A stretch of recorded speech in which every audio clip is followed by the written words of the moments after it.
ಅಂದರೆ ಕನ್ನಡ ನುಡಿ ಗಂಧದ ಗುಡಿ ಅಲ್ವೇ. ಕನ್ನಡ ನುಡಿ ಗಂಧದ ಗುಡಿ, ನಾವಿರುವುದು ಗಂಧದ ಗುಡಿ. ಒಂದು ಸಿನಿಮಾ ಹಾಡು ನೆನಪು ಬರ್ತಾ ಇದೆ.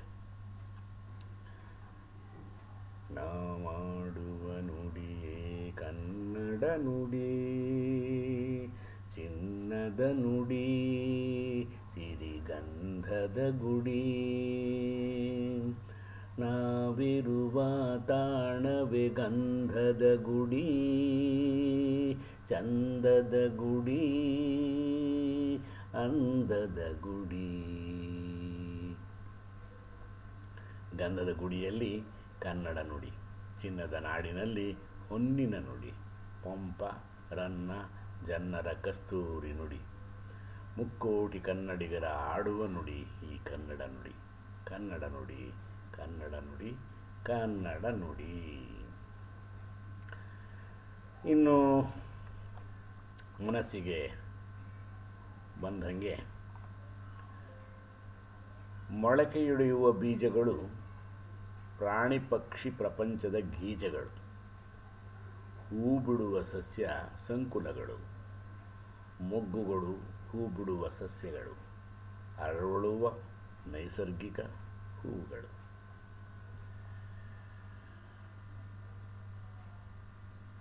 ಭರತಖಂಡದಲ್ಲಿ ಹುಟ್ಟಿದ ಕಟ್ಟಿದ ಮಂದಿರಗಳು ನೂರಾರು ಸಾವಿರಾರು. ಭಾರತ ದೇಶದಲ್ಲಿ ದೇವ ಮಂದಿರಗಳು, ದೇವಸ್ಥಾನಗಳ ಮುಂದೆ ಹಂದರಗಳು, ಭಿಕ್ಷುಕರ ಭಿಕ್ಷಾಟನೆ ಹತ್ತು ಹಲವಾರು. ದೇವಸ್ಥಾನಗಳ ಮುಂದೆ ಹಂದರಗಳು, ಭಾರತ ದೇಶದಲ್ಲಿ ದೇವ ಮಂದಿರಗಳು. ದೇವ ಮಂದಿರ ಅಂದ ತಕ್ಷಣ ಇನ್ಯಾವುದೋ ಒಂದು ಸಿನಿಮಾ ಹಾಡು ನೆನಪಿಗೆ ಬಂತು. ದೇವ ಮಂದಿರದಲ್ಲಿ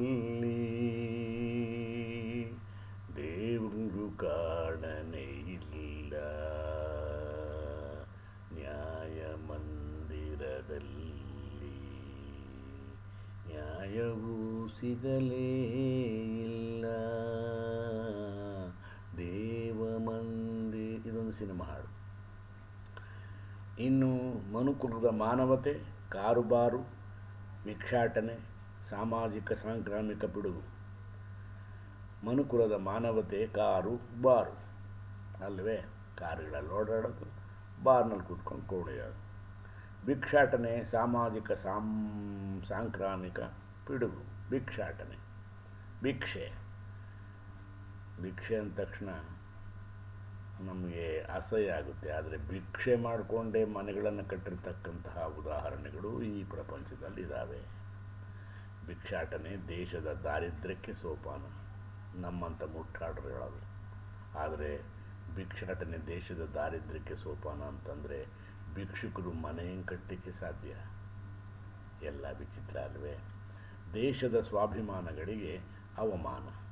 ಖಂಡಿತ ಭಿಕ್ಷೆ ಬೇಡದ ಅವಮಾನನೇ. ಪ್ರಜಾಪ್ರಭುತ್ವದ ರಾಜಕಾರಣಕ್ಕೆ ಅವಮಾನ. ರಾಜಕಾರಣ ಪ್ರಜಾಪ್ರಭುತ್ವ ಅದು ಎಲ್ಲಿದೆಯೋ ನೋಡೋಣ. ಪ್ರಜಾಪ್ರಭುತ್ವ, ಈಗಿನ ಪ್ರಜಾಪ್ರಭುತ್ವವನ್ನು ರಾಜಕಾರಣವನ್ನು ನೆನೆಸ್ಕೊಂಡ್ರೆ ಏನು ರಾಜಕಾರಣನೋ ಅದು ಏನಿದೋ. ದೇಶ ಉದ್ಧಾರ ಮಾಡಬೇಕು ಅಂತಾರೆ, ಹಂಗೇ ಇದೆ ದೇಶ. ಬಡತನ ಹಂಗೆ ಇರುತ್ತೆ, ಪ್ರಜಾಪ್ರಭುತ್ವ ಏಳಿಗೆ ಆಗ್ತಾ ಇದೆ.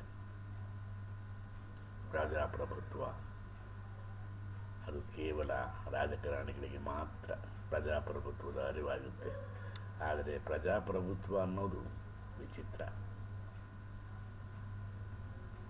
ಧನ್ಯವಾದಗಳು ಸ್ನೇಹಿತರೆ, ನಮಸ್ಕಾರ. ಮತ್ತೆ ನಾವು ಕನ್ನಡ ನುಡಿ ಗಂಧದ ಗುಡಿ ಅನ್ನುವ ಶೀರ್ಷಿಕೆಯಲ್ಲಿ ಈ ದಿನದ ಕೆಲಸ ಕಾರ್ಯಗಳನ್ನು ಮುಗಿಸ್ಕೊಳ್ಳೋಣ. ನೆಕ್ಸ್ಟ್ ನಾವು ಬರೋದು ಭಾರತ ಭೂಮಿ ಪುಣ್ಯಭೂಮಿ ಅಂತಕ್ಕಂತಹ ಶೀರ್ಷಿಕೆಯೊಂದಿಗೆ ಮತ್ತೆ ಭೇಟಿಯಾಗೋಣ, ಪುನಃ ಭೇಟಿಯಾಗೋಣ. ನಮಸ್ಕಾರ.